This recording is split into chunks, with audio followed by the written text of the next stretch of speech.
Hello and welcome back to Second Take Movies, a podcast where we give movies a second look, second chance, second take, if you will. I'm your host, Preston Jenkinson, and joining me, as always, is my co-host, Jake Twido. Preston, it's me, Jake, The Rock.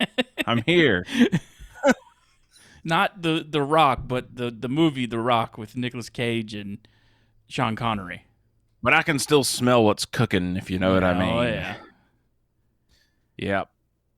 Not a bad movie this week. I was pretty happy to not watch The Expendables. Oh, yeah, anything other than geriatric commandos was fine with me to watch. Yeah. I could actually understand what people said versus... Yeah. And this was actually entertaining. Yeah, but you know what? This came out in 96. Yep. I feel like I should have watched this movie, and I never have. It's the first time I've watched it. This is a movie everyone's like, this is my favorite movie. This is my favorite movie. And I'm like, oh, I better watch it. Never did. And I'm going to go ahead and say this is probably Sean Connery's best movie. Yes. Yeah. Hunt from Red October's pretty up there. That movie is so boring. But it's boring. I tried to watch that one night. It's super boring. This is like Nick Cage, full Nick Cage. I was not prepared. I thought he was going to be national treasure. He was a little toned down in this one.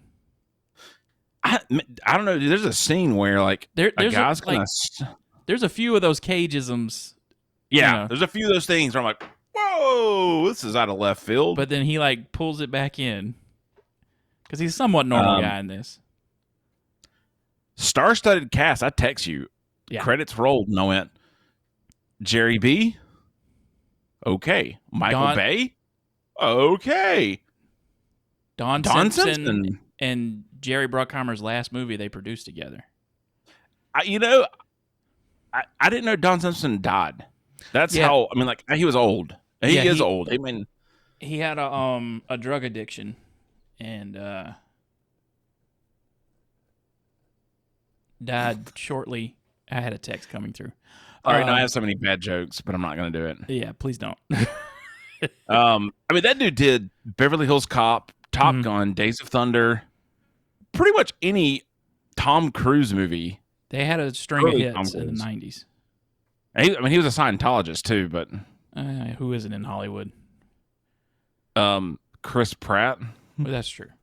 That's the only person I can think. Close, yeah. I mean, I don't think Chris Evans is. None of the Chris's are. Nah, Chris Evans is rad, dude. This thing's stacked.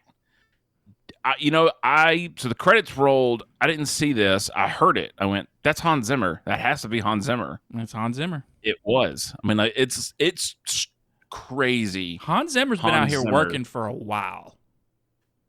Yeah, and I don't know, man. It's so crazy. I mean, like, Danny Elfman. Mm. He's got a sound, but I don't know. You can't necessarily go. You know, it's Danny Elfman. Definitely him. Like I just messed that up, didn't I? There's a lot of flutes and stuff in it. Yeah. This was. I don't have this in my notes. I could look it up. Hans Zimmer did the score, but there's another guy, Nick Smith, but it's a name. It's another name before Smith. Mm-hmm. It was his second movie. And then this guy did a ton of stuff. I don't know. This is like... What I'm trying to get at is this was a star-studded, like, back-end production, but then the actors, same deal. I think the actors were more famous than the people working on this at the time. At the time, yeah. Because this was like Michael Bay's like second movie. I meant to look that because I was curious where this fell in the... Like, this was a year after Bad Boys. Holy crap. Bad Boys was his first movie? Yeah. That's a lot of Bayhem right there, let me tell you. It was the only reason he signed on to this movie was because of Bruckheimer and Don Simpson. Because he worked with them on Bad Boys. I'm just going to go ahead and say, Jerry B., that guy knows what he's doing. He's made a lot of hits. I mean, didn't he made CSI, right? The TV show. Yes. I'm saying, like, apart from, like, you look at his daggone filmography, I'm going to go and read you a couple. The Rock, we did Con Air. Yeah. Enemy of the State, Armageddon. I didn't know he did Armageddon. Michael Bay directed. Michael Bay. If it's a Michael Bay movie, there's a good chance Jerry Bruckheimer production with it. Gone in 60 Seconds with Nick Cage again. Of course. Pearl Harbor. Oh yeah. The Pirates movies. Oh yeah. He did National Treasure. Oh, Yeah. I knew that. Oh, So sorry. he likes- I was thinking Michael He Bay. likes Nicolas Cage too, and he works with Disney a lot. So I guess that's why I like him. If you like Nicolas Cage, I like you. yeah. It's great.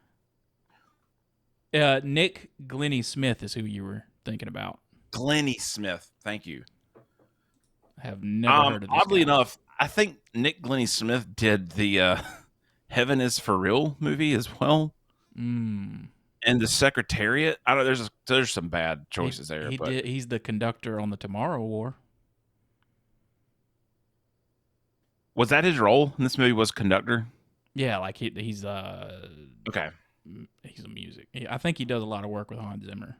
So I think my point that I was And- trying to make and I didn't. also is I really, Vin Diesel's Bloodshot. He's a conductor on that. oh God, have you seen that movie? Yeah, it's terrible. It's awful. It's Hated it. it's another Vin Diesel passion project. I really, really respect it when someone in a score calls out the conductor. Yeah. Like, yeah, I mean, yeah, the conductor didn't write the music. No, he didn't. But it's a pretty big deal. Not He did everybody can Bullet be Train. John Williams and do both. God, dude, we're going way off the rails. I'm sorry. I can't watch the new Indiana Jones stuff without crying, knowing Oh, like, me this either. is his last movie. That theme kicks in, and I'm like, whew.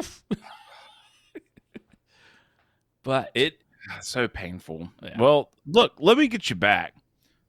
What is The Rock? Not the wrestler, but the movie. which made it hard searching for stuff this week when you just type Oh, in The God, Rock it into sucked. Google. You only get Dwayne Johnson. The story of the movie The Rock. A mild The mannered Rock is a big giant gorilla that just screams and beats his chest. Sorry. A mild-mannered chemist and an ex-con must lead the counter-strike when a rogue group of military men led by a renegade general threaten a nerve gas attack from Alcatraz against San Francisco.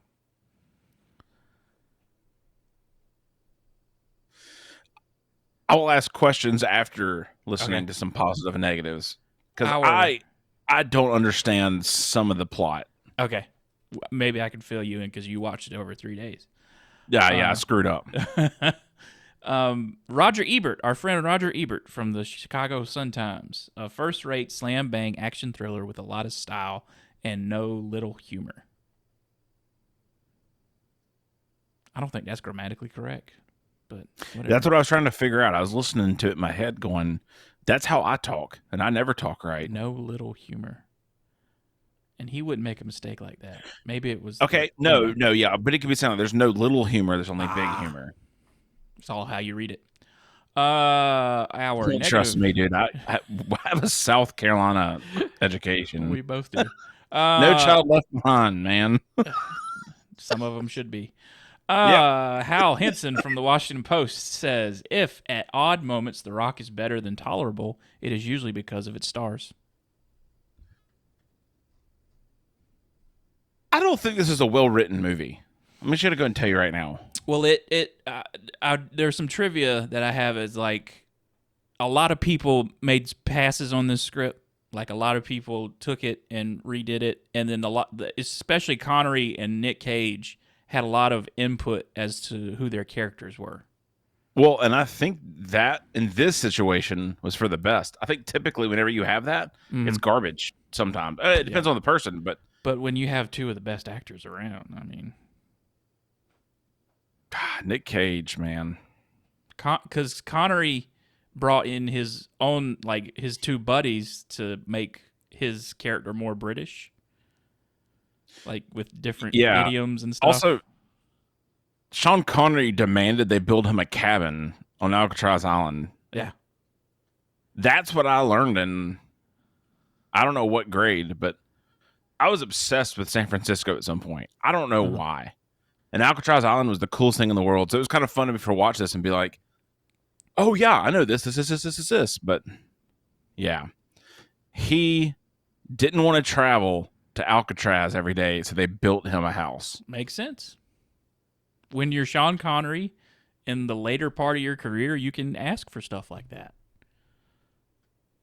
All right. It's up to the studio if they do it. I mean, oh, they got money, dude. I mean, this thing made cash. I mean, $75 million budget. I saw that and went, that's not, of course, it's the 90s. Yeah. I think that's like 200 million today. You usually have to multiply that like 2 or 3 times for marketing. But budget was 75 at the time. It made 335 million. So it made money. All right, you're gonna have to help me here because where the whole my flaw with this, and I know I missed something. Mm-hmm. This thing starts off with all these army bros doing stuff. What is Ed Harris's crew's MO? What are they? They're all Navy. They're all former Marines. Former Marines, and then they stopped. Ed Harris is, well, I think they're still Marines by the time they're doing this. They're just like, I mean, they know they're going to get court-martialed or something at the end. Ed Harris has become disillusioned with the U.S. government and how it treats its soldiers because they wouldn't send in air support for some men that he was like, because the movie opens up with him trying to save some of his men somewhere, wherever they were. And so that drove him that crazy. Yes, because he even explains when he's giving his demands, he's like, y'all didn't pay out benefits. Y'all didn't bury them in Arlington. You didn't do anything to recognize these guys and just to cover your ass politically. So it's kind of weird because Ed Harris says all that. And I'm like, yeah, this guy's kind of grounded for what he is. Mm. But then his entire team is bat crap crazy. All of them. Yeah. Just, I mean, like, spoiler alert at the end of it. Yeah, they all kill him. I mean, it's like, mad chaos. Except for the one major, chewing gum guy.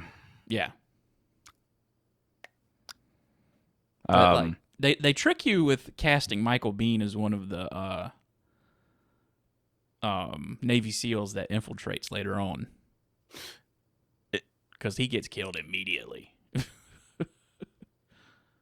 I didn't even realize that was him. Oh, yeah, you're Biehn. Right. Yeah, I didn't pick up on it. He was on a really good episode. He's probably top billed too, right? Yeah, kind of. He was on an episode of Inside of You recently. That was really good. Well, the dude from Scrubs is in this. Oh yeah, Perry Cox. Perry, yeah. I was not prepared for. I mean, I think he's a great actor. Mm. I don't know, man. I don't know where I fell in Scrubs, but he's a good actor. Yeah. So we that all starts that, and then we switch over to our protagonist, Nicolas Cage, Stanley Goodspeed, who he changed the name from. Nicolas Cage changed his character's name from Bruce Godspeed to Stanley Goodspeed. So, good choice. Yeah, good choice. Bruce Goodspeed. F that. No, Nick Cage always right. He also made the decision to be obsessed with music. That's why he pays $600 for that Beatles album. And he talks about the Rocket Man at the end when he shoots that guy out the window. God, that. We'll get there. Yeah. That was so good. Is Nick Cage? This movie start? Yeah, okay. No. Nick Cage's introduction.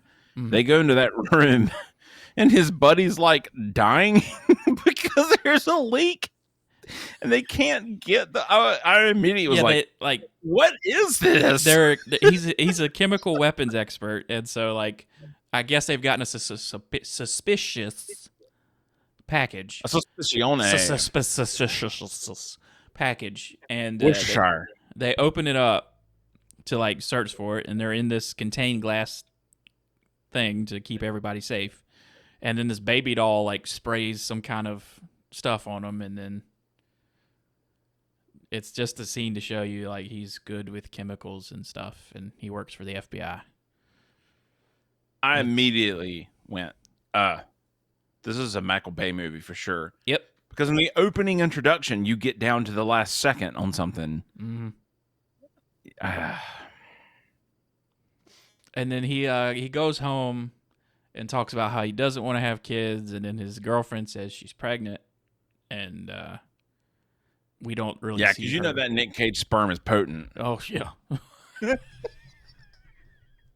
He's blasting babies, baby. It's got that Coppola blood in him. God, I forgot. Yeah. Mm-hmm. That girl, she's from Entourage. Did you ever watch that show? No. You should give it a try sometime. If you want to waste way too many hours on bullcrap. Oh, yeah. There was, like, my notes have, oh, this is Nick Cage. Yeah. Like he dances or something. Well, the second time we're introduced to him in his apartment is he's like sitting naked with a guitar, which was also his idea. That's it. I went, oh, shoot. I thought this was a serious movie. And here's Nick Cage with his dong on the back of a guitar. Yeah, like there's a story where he like is adamant to Michael Bay that he wants to be naked playing with a guitar. And Michael Bay's just like, okay. Whatever, dude. But in the meantime, I can't remember the character's name. Ed Harris and his crew of Marines, former Marines, current Marines. I don't know. Francis Hummel. Yeah. Colonel Hummel. General Hummel. Baxter's the other guy. Yeah. General. They Brigadier. have hijacked a tour group, which we don't see what happens. I guess they saved. Where'd they go? They saved all the hostages, I'm assuming. They did, yeah. He says, Nick Cage flat out's like, all the hostages are safe. Okay. They never show them again. Yeah. But anyway, Ed Harris and his crew, they kidnap a bunch of tourists that are on the island, and they keep them in the old cells because that's part of the tour is they let you in there and sit in the jail cell, and they just leave them locked up, and they set up these rockets with what do they call it? VX gas. VX gas, which will boil your face alive and kill you in a matter of minutes. Some straight Indiana Jones. Yeah.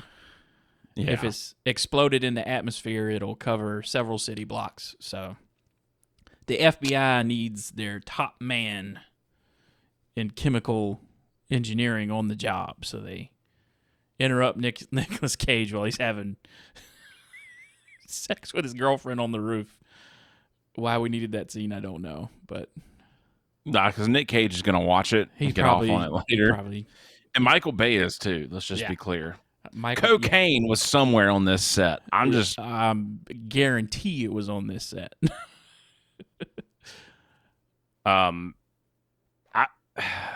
Because Ed Harris knows that there's a slush fund of money. Yeah, he demands payment for the dead soldiers and all that to their families, and then he's going to divide the rest of the money amongst his crew.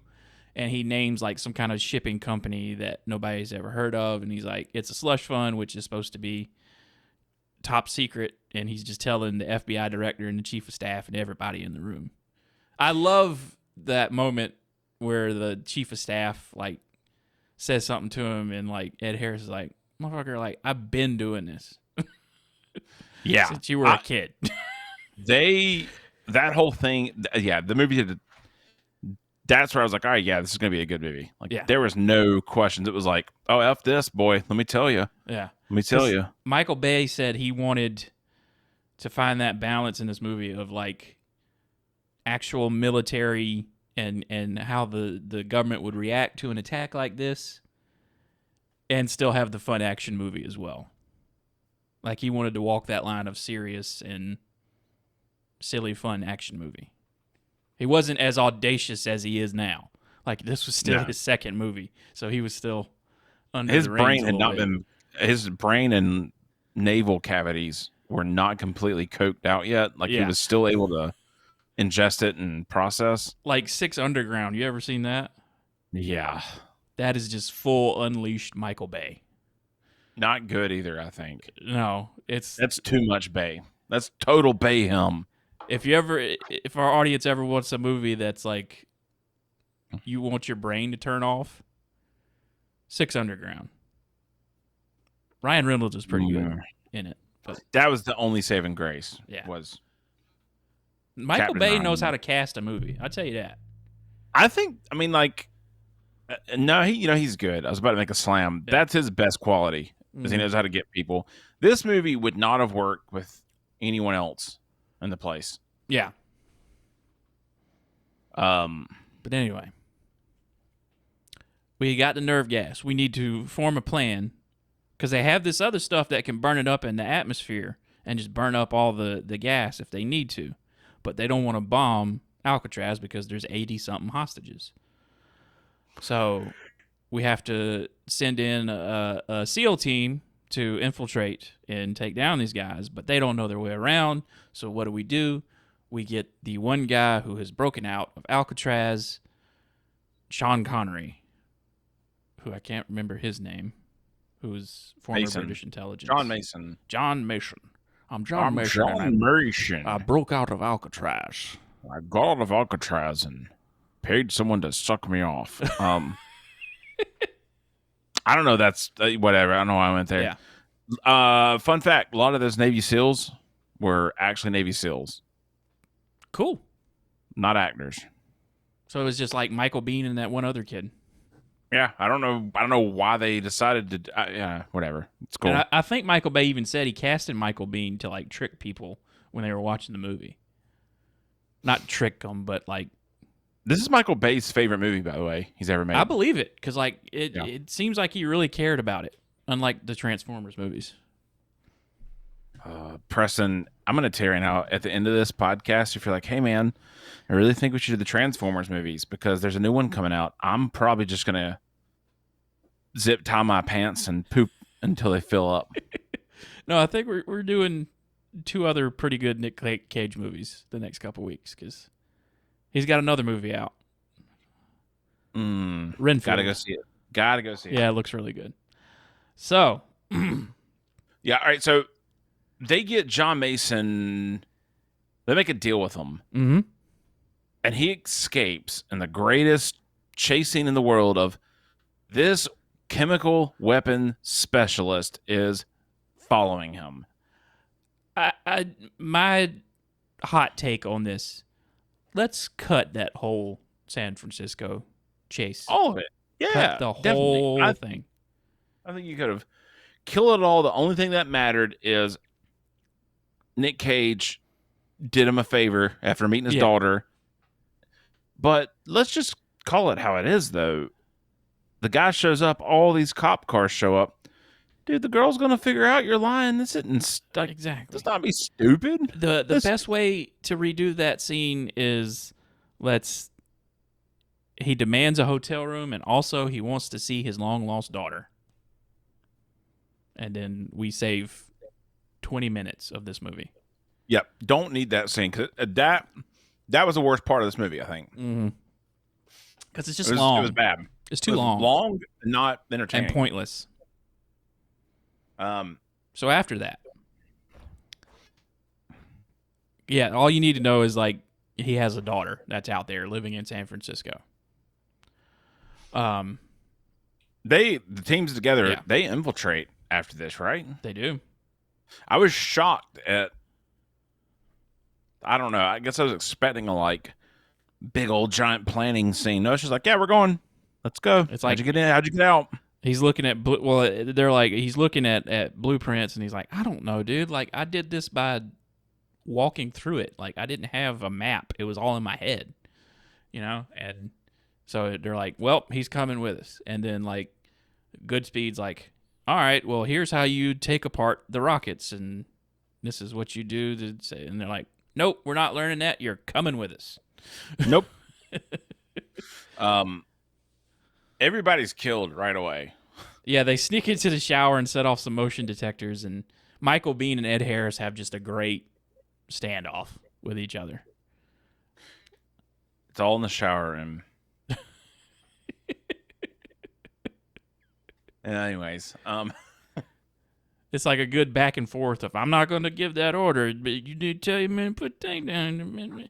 And then, you know, it's the typical, we didn't mean to shoot each other thing of someone moves and then some rocks fall and they all Yeah. get murdered because they had the high Is ground. this right after this? Is this the first time that Mason tries to like quit and Godspeed talks him into it?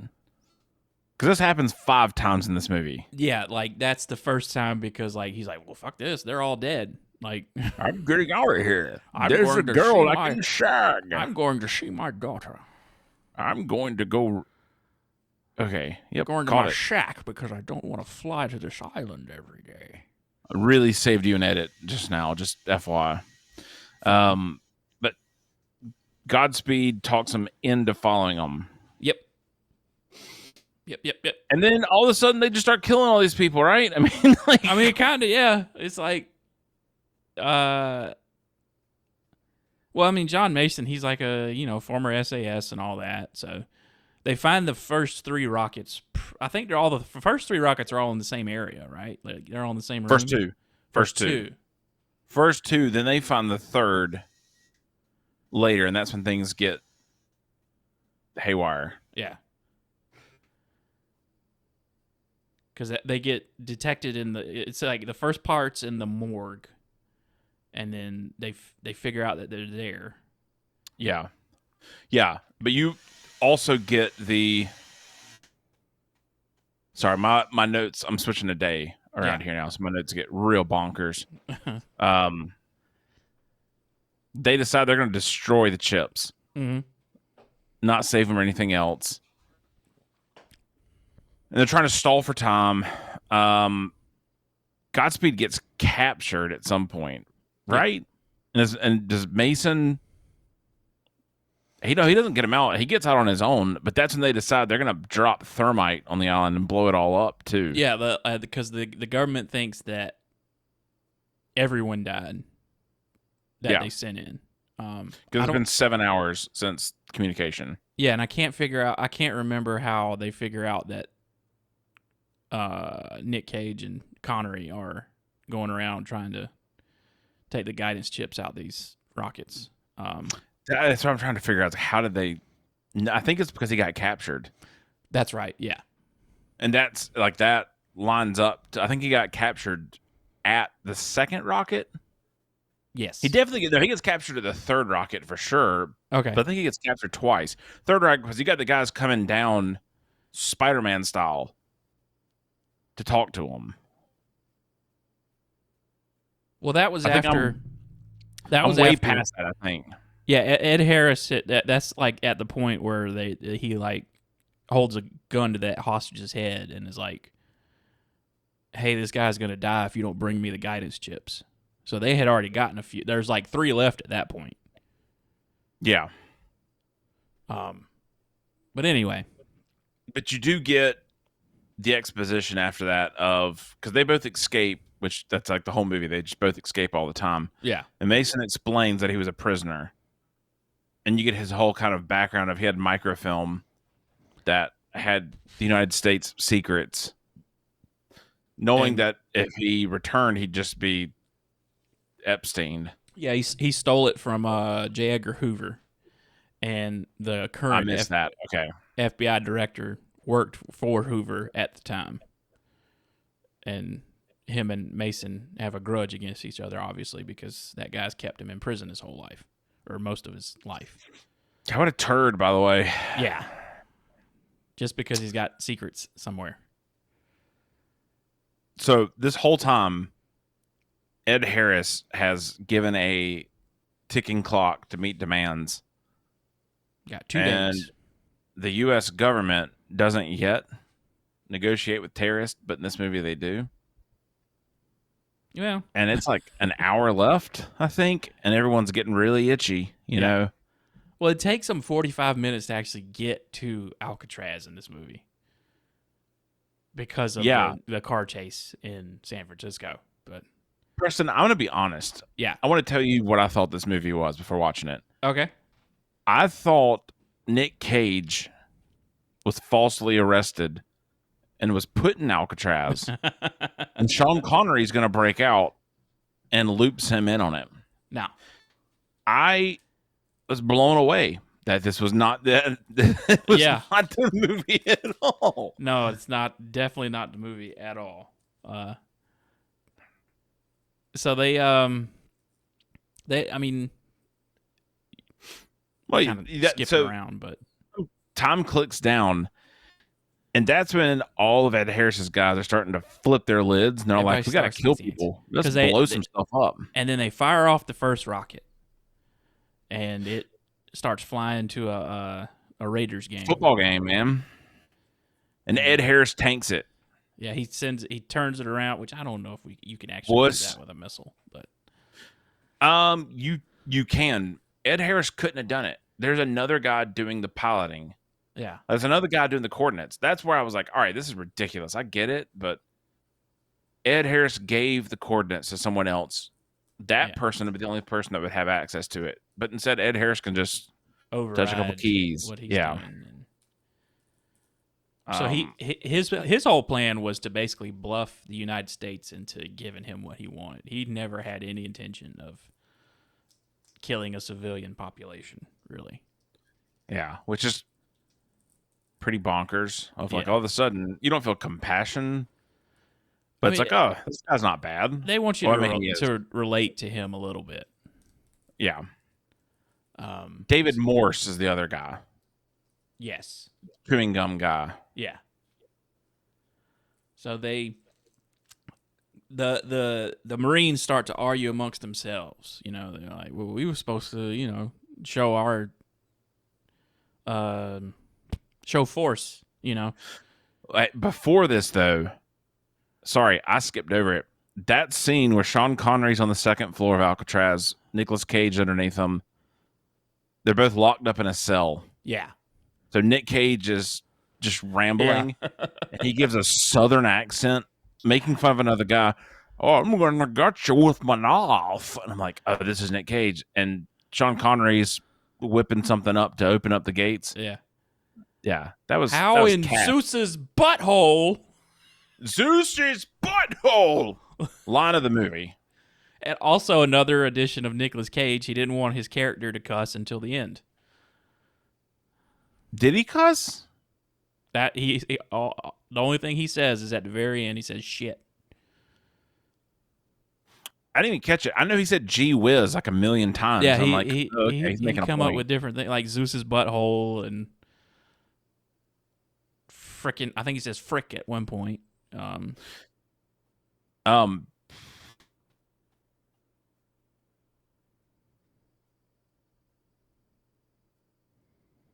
Sorry, someone's on speakerphone downstairs and they yelled at me. Like, what?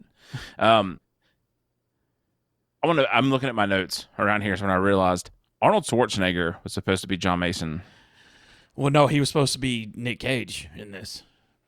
Really? Yeah. Oh God. It's that typical '90s casting process where they're like, oh, what's Arnold doing? This is an action movie. What's Arnold doing? He would have not done good. No, it'd have been terrible. Yeah. So we finally get to a point where it's like they're down to 2 rockets, and Ed Harris brings a guy out of the jail to say, "Hey, bring me the guidance chips, or this guy's gonna get it." Mason takes the guidance chips, busts them, and tells Nicolas Cage to go find the other one. I'm gonna go deal with this. And they have an exchange of ideas, in a way. I'm blanking. Sorry, my brain's blanking out in this movie right now.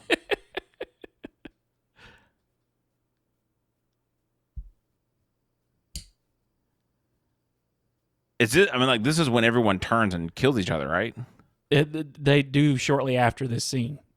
Okay. Sorry, I was like, I swear that's next. I feel like there's some other big. Oh no! What happens in between there is the president's authorized. Oh yeah, there's a ticking clock at this point because the Top Gun's coming to. Hidden on the edge, hidden to the back down. Another Jerry Bruckheimer copyright movie. claim. Oh, Jerry! You know what's funny? I just realized that Ed Harris and Nick Cage are in National Treasure together. Yep, in the second one, but yeah, well, the guy that gets his car stolen by Sean Connery, Mm-hmm. I think is the same guy that gets his car stolen by Ed Harris in that movie. Okay. Sorry, it's another weird. I was like, that's where I know this guy from. I couldn't tell you who he stole the car from. So, but so you get the shootout of the century. I don't know. Ed Harris dies, but yeah, Ed he Harris, tells him where the next rocket is. It's in the lighthouse. His dying breath is telling him where the last rocket is. So Nick Cage, this is one of my favorite parts of the movie. Nick Cage goes up there, and he's taking it apart, and then one of the guys that has just turned into like a weird torch, like he's just all the way bad now. He's just been a regular soldier, but now he's like, "Oh, I'm gonna cut you. I'm gonna get you. I'm gonna get you." They circle around each other, and Nick Cage gets him in front of the rocket, and he's like, "Yeah, you ever heard, listen to Elton John's Rocket Man?" And he's like, "I don't listen to that soft shit. You're about to be him. That's about you. You are the Rocket Man," and launches him out the window, and he falls onto a broken fence, just impaled. That was 90s beauty. Yeah, I mean, it was great. Just a stupid line to shoot him out a window. And he's taking the stuff out of this at this point, and he shatters one of those glass balls in a guy's mouth. Yeah, he boils to death. And so I guess because he was close to it, he's got to give himself the injection to save him. Yeah. But then he realizes, oh, fighter jets are coming. Preston, I don't know how many airplanes you've stared at in your lifetime. You would see them, they'd be gone. Yeah. But I don't care because you get the greatest scene. I want to get it tattooed on my butt, dude. Nick Cage with the flares. Oh, like, yeah. On his knees. I'm like, oh, yeah. He's exhausted. He's got green flares, which is like supposed to be the all clear or whatever, I guess. And he just pops flares, and he's just like, ah. I just realized something. Not Jerry B, but Michael Bay. The guy that's the president in this movie is the president in Armageddon. Okay. Useless knowledge for you, buddy. Yeah. Tuck that in your back pocket. It'll help you one day. Yeah, so they don't blow it up. They drop a bomb, and it hits the back side of the island. And I'm like, no, it didn't hit the back side of the island. When you showed the explosion, that was on Nick Cage, buddy. But who cares? I don't. So then you get the wonderful. I don't know. He lets Nick Cage. He lets Sean Connery. I'm trying to think of his name. Sean Connery tells him like, "Oh, I guess you died. Ha ha ha! Tell everyone you're dead." And because he's on the phone with the government, and they're like, "Hey, what's Mason's status?" And he's like, "Oh, he's dead." Sean Connery apparently accepted this after he found out Nick Cage was involved. Yeah, those two, they famously got along on set. That does not seem like that should happen, but like flat out, they got along great. Sean Connery went, "Oh, Nicolas Cage is doing this? In that case, I will do it." And he also, since Pierce Brosnan, it was going to be his first appearance as James Bond in GoldenEye that year. So Sean Connery was like, "I want to do an action movie again and have fun." Yeah. This is a fun movie. Yeah. There are things we could pick at. We didn't really pick at a lot. It's just fun. It's one of my favorite movies, like I said. There's some inconsistencies and some silly stuff, but yeah, it's great. I'm gonna watch it. I need to watch it again. I feel like I'm doing you a disjustice on this podcast right now because I'm having such a hard time of connecting dots through stuff. But it was a good movie, man. Yeah. They set up a sequel. Oh, definitely. Someone's got to get the microfilm. They'll never do it. I hope they shouldn't. Don't do it. Totally unrelated note, but they're making a sequel to Twister. Yeah, What do you think the title of it is? Twister 2? Twisters. Everyone, thanks for listening. I'm gonna go kill myself. They made it. They got Glenn Powell. That's totally two different people from Top Gun. And Glenn Powell. I don't know. I'll watch it. I don't know. I'll watch it. I've got a vendetta against Hollywood of sequels and just do something original. Well, everybody saw what Top Gun Maverick did now, so they're gonna go back and That was my fear of Top Gun Maverick. yeah, it was so good that now every studio is gonna go back and like, oh, what big action thing did we have in the '80s? All right, let's do a sequel. Can we get the original people back? I don't know.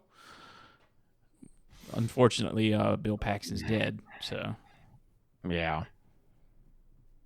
but anyway, that's The Rock from '96. 8-1. I give it a 9. I think if I'll watch it again, I'll give it higher. Yeah. That's my honest take. Is I ruined this for myself some, but Not to be confused of Dwayne Johnson as The Rock in 1996. I told someone at work that I'd never watched this before, and I was watching it, and they were like, "Hey, I don't want to ruin the ending. His name's Shane, and he's the funniest guy in the world." He's like, I don't want to ruin this movie for you, but Dwayne The Rock Johnson does not show up. I don't even think he was The Rock at this point. No, he was just a greasy Hawaiian. Oh, God. I think he's Samoan, but he lives on Hawaii. Or Wait. he lived on Hawaii. I don't know. I knew this fact. Quentin Tarantino was a screenwriter. There's a lot of uncredited people. Aaron Sorkin and Quentin Tarantino both did drafts of this movie. And then hold on, let me click for a second because I wrote John. I don't know his last name, but I know it's a bigger guy. Oh yeah, Jonathan Hensley, who did Die Hard with a Vengeance, Jumanji, The Punisher, Armageddon. He did a lot of stuff. He was another guy that like wasn't credited, but he did a lot. There was a lot of people that wrote for this movie that didn't get credited. But so it goes. Now we move on to what you watching? Mando Bando, baby. Mandalorian. Mandalorian. I'm caught up to Ted Lasso, so now I'm like watching live episodes too. Yeah. That's really about it, man. Just I've been really busy. Yeah. I did buy an indie game called Dredge that like on Twitch I think got really big. It's kind of short, but God, it is the most fresh game. It's a fishing game. I think I'm gonna get a Jedi Survivor at the end of this month when it comes out. I think I'm going to as well. Even though I hate the $70 price tag. Man, that's yeah. I'm just gonna have to eat it. I bought a Switch game for the same $10 more, but it just pisses me off. Well, like, games have been the same price forever. It's digital. Can't be that much. I don't know exactly. What? The only thing I can say is I remember like Nintendo games being $100. Ooh, and $120. So I'm like, all right. Like, that's probably why I never got a Super Nintendo as a kid. Yeah, they were up there, dude. They were stiff. How about you, man? Well, as soon as we finish here, I'm gonna finish the Mandalorian, season 3. Is it a series finale? No. No. I don't know. No, actually, no. I'm gonna go ahead and tell you right now. No, Favreau and Filoni have already scripted season 4. Oh, okay. So the script exists. They haven't done anything with it, and it's not been announced. That's all I'll say. It wouldn't surprise me if it was, because Filoni's got that big movie coming up that's gonna bring Ahsoka and this and everything else on the TV. I'll tell you straight up, I'm fearful this is the series finale. It very well could be. It feels like it. Yeah. When you see it, you'll get it. So I told you before we started, I was watching the Power Rangers 30 year reunion. 33, the 90 year. Mm-hmm. Man, just 50-year-olds in cloth suits. Also, David Yost, who plays Billy Cranston, do a second pass on that. Like, Yeah, I've seen some stuff. Do a second pass. Let's do a second take on that. Like, let's do it again. Nostalgia can't save everything, guys. Yeah. And like I told you, don't do it if you can't bring everybody back. It's my whole gripe. You can't have everybody back. And it's hilarious. Not to shame anybody, but they're in their. They brought some people back that's in their 50s. They've lived. They brought people from other seasons as well, and these people are older. They look puffy is the best way that I'll describe it. And then they do the morphing thing, and then they all of a sudden just concealment fit into those suits. Also, the Green Power Rangers in the first scene, and there's just no Tommy. Like, it's just a guy in a suit. They don't even mention it. I hate that. I guess I don't like it now that I'm talking about it. The reason they picked as to why the other original 3 aren't in it is terrible. That's all I'll say. I have to watch it. Yeah. I will watch it at some point. You'll want to turn it off after a while. I will definitely want to turn it off. But also, Better Call Saul Season 6 is on Netflix, so I'm excited about that. Yeah, I need to finish, but I think I'm on 4, so I'm way behind. I think I'm going to finish that and then watch Breaking Bad again. And then watch the Jesse Pinkman movie again.